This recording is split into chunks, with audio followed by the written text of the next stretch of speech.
প্রথমটা হলো সোদাটের স্ট্রাকচার তোমরা সবাই জানো।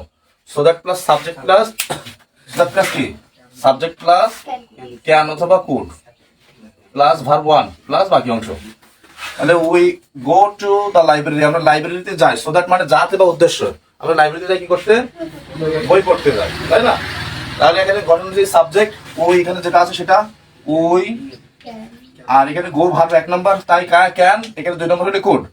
তাহলে we can read book, we can read book. Okay, পরের প্রশ্ন, he came here with a view to. He came here with a view to, আমরা সবাই জানি টুর পরে ভার্ব কি হয়, ওয়ান দিয়ে বাক্য করতে হয়, তাই না? কিন্তু এখানে শুধু টু না, এখানে হলো উইথ এ ভিউ টু। কিছু শব্দ আছে আমাদের মুখস্থ করতে হবে।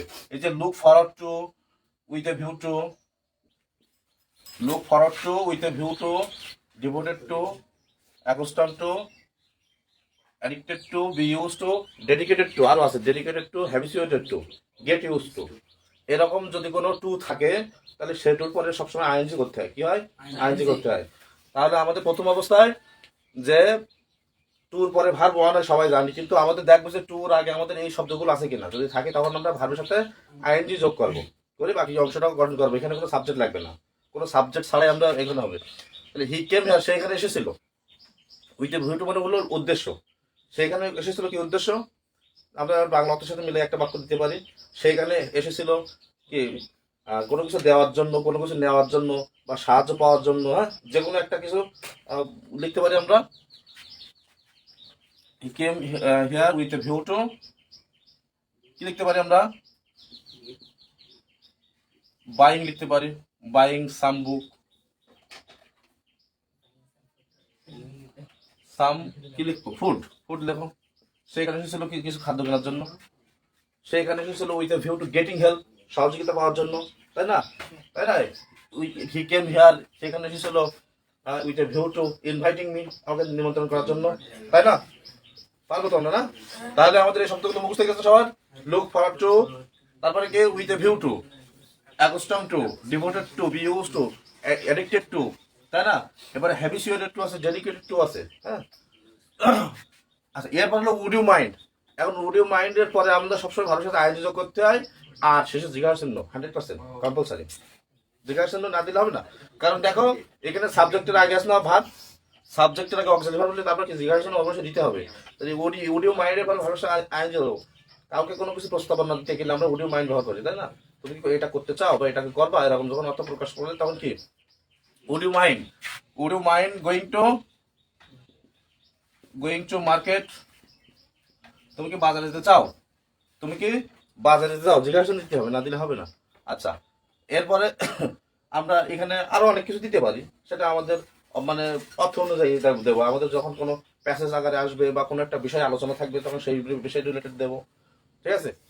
The man was so poor that, তাহলে আমাদের এই সো দ্যাটের মানে ছিল যাতে বা উদ্দেশ্য, আর এই সো ডট ডট দ্যাটের মানে হলো কি এত, আর এর মানে হলো যে লোকটা ছিল এত গরিব যে। এর গঠনটা হলো এই গঠনের সাথে মেলবে, শুধুমাত্র এখানে একটা নট ব্যবহার করতে হবে, কারণ এই সো দ্যাট আগে একসাথে ছিল, এখন আলাদা আলাদা হয়ে গেছে। আলাদা আলাদা যখন হবে তখন নেগেটিভ হবে, তখন কি হবে, এরপরে আমাদের নট ব্যবহার করতে হবে, ওই একই স্ট্রাকচার হবে। তাই লোকটা এত অসুস্থ কি গরিব ছিল যে, তাহলে কি করতে পারে না সে, তাহলে আমরা সাবজেক্ট লিখবো, তাহলে দামানের পরিবর্তে কি লিখবো, হি। এবার ক্যান দেবো না কুড দেবো, আমরা দেখো এখানে ওয়াজ আছে পাস্ট টেন্স, মানে 2 নম্বরটা লিখ দেবো কি কুড। এবার নট, কুড নট বাই, কিনতে পারেনি, তাই না? কি কিনতে পারেনি, বাই এ, কি দাও, বাইক, বাই প্লেন দাও। প্লেন কেনার মতন এত মানে কি এত গরিব ছিল প্লেন কিনতে পারেনি, সবাই গরিব না? এখন কার কত চাহিদা, কার কত কিসের অভাব সে তো সেই জানে, তাই না? ঠিক আছে, তাহলে আমরা সহজ কিছু দেবো ওখানে, অত ডিমান্ডেবল কিছু দেবো না, আমরা কমা দেওয়ার কিছু দেবো। বাই ড্রেস দিতে পারি, বাই ফুড দিতে পারি, হ্যাঁ। আচ্ছা, the man was too poor to, আচ্ছা এই নিয়মটা আর এই নিয়মটা একই নিয়ম, হ্যাঁ। এইটা এই সেন্টেন্সটা হলো কমপ্লেক্স সেন্টেন্স, আর এটা হলো সিম্পল সেন্টেন্স। পার্থক্য হলো এইটা, এই যে টু নট টু, এর টুর পরে ভার্ব ওয়ান হয়, টুর পরে কি হয়, ভার্ব ওয়ান হয়, এই একই অর্থ, কিন্তু একই অর্থ একই সেন্টেন্স না। তাহলে এখানে সো ডট ড্যাট যখন ছিল তখন আমরা সাবজেক্ট, তারপরে একটা অক্সিলারি ভার্ব, তারপর নট, তারপরে ভার্ব ওয়ান দিছিলাম না, কিন্তু এখন হবে আমাদের সরাসরি মূল ভার্ব থেকে, সরাসরি মূল ভার্ব থেকে। তাহলে আমরা ওইটাই লিখি, to buy, buy a dress লিখি। লোকটা এত গরিব ছিল সে ড্রেস কিনতে পারে না, ওই ওই যে সেন্টেন্স পার্থক্যটা শুধুমাত্র এটা সিম্পল সেন্টেন্স হয়েছে আর এটা হলো কমপ্লেক্স সেন্টেন্স হয়েছে, আর কোনো পার্থক্য নেই এদের ভিতরে। তাহলে মনে রাখবো আমরা টু ডট টু থাকলে সেখানে কি করবো, সরাসরি ভার্ব দিয়ে শুরু করবো, এখানে কোনো সাবজেক্ট হবে না, কিন্তু এখানে কিন্তু কোনো সাবজেক্ট হবে না। আচ্ছা, ওয়ার্ক ফার্স্ট লেস, লেস থাকলে সাবজেক্ট প্লাস শুড অথবা মাইট প্লাস ভার্ব ওয়ান, তাই তো। We work first less, we should miss the bus, আমরা দুর্ঘটনা মানে আমরা বাসটা মিস করতাম, তাই তো। আচ্ছা, এইবার খেয়াল করো কিসে এটা, কিসে সমস্যা আসিফ? আচ্ছা, এই প্রশ্নটা একটু ঝামেলা আছে, শোনো এখানে একটু ঝামেলা আছে। অনেক সময় কি করে, অনেক সময় প্রশ্ন এমন হতে পারে, এটা কিন্তু মানে সকল স্টুডেন্টের টানা মুখস্থ, less plus subject plus should mite plus verb one, এটা সবাই মুখস্থ, কিন্তু এখানে আমরা মাঝে মধ্যে কনফিউজ করে যায়। সেটা কি জানো, যে তোমরা 100% শিওর কে 100% ভুলে পরিণত করে দেয়। কিভাবে দেখো, এখানে আমাদের সাবজেক্টটা দেওয়া থাকবে,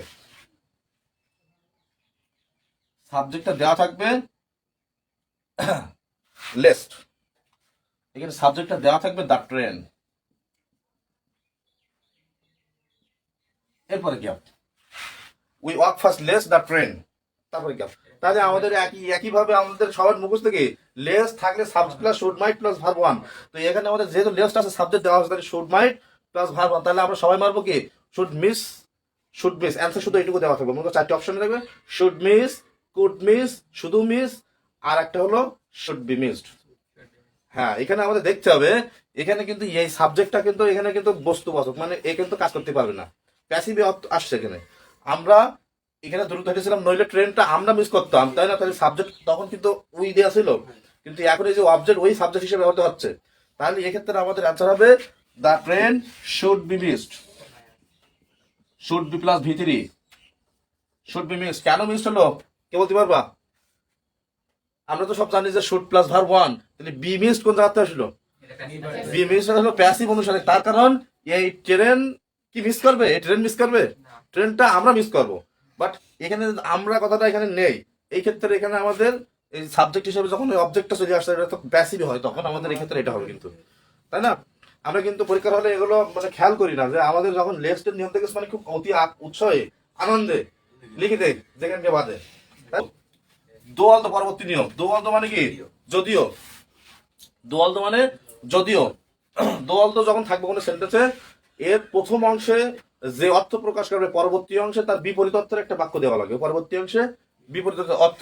দা বয় রিড মোর মানে বালকটি বেশি কি পড়ে না পড়েছিল, কোন tense? Past tense. Present tense হইলে কিন্তু দা বয় থার্ড পারসন সিঙ্গুলার নামে ভবিষ্যতে এস বাই জব হতো, পাস্ট টেন্স কিন্তু। তাহলে বালকটি বেশি করে পড়লে কি হয়, পরীক্ষায় পাস করবে, ভালো রেজাল্ট করবে। কিন্তু আমাদের বলতে পারি যে এখানে দোয়াল তো থাকার কারণে এই সেন্টেন্সের পরবর্তী অংশ ওইটা না দিয়ে পাস করবে না, ওর বিপরীতটা দিতে হবে, মানে পাস করতে পারে না, পাস করতে পারবে না, ফেল করবে, এটা লিখতে হবে আমাদের। হ্যাঁ, তাহলে সেটা কি হবে, সাবজেক্ট হি কুড নট, তাই তো, he could not pass, he could not pass. আচ্ছা, তোমরা যে ভুলটা করেছো দেখলাম, সেটা এখানে আবার বাট ব্যবহার করছো। তো একটা সেন্টেন্সে কনজাংশন একবারই বসবে, দুইবার না। বাটটা বসে কম্পাউন্ড সেন্টেন্সে, হ্যাঁ, বার্তা ভাষা হলো কম্পাউন্ড সেন্টেন্সে এন্ড ভার্ব গুলো মাঝখানে, ওইখান থেকে তোমার যদি কম্পাউন্ড সেন্টেন্স হচ্ছে, আবার এখান থেকে কমপ্লেক্স সেন্টেন্স হচ্ছে, তাহলে দুই রকম হবে না, তো কনজাংশন একবারই বসবে, ঠিক আছে।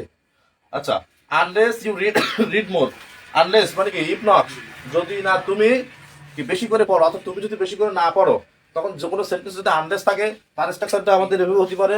আনলেস যদি থাকে, তখন আমরা plus not plus verb one.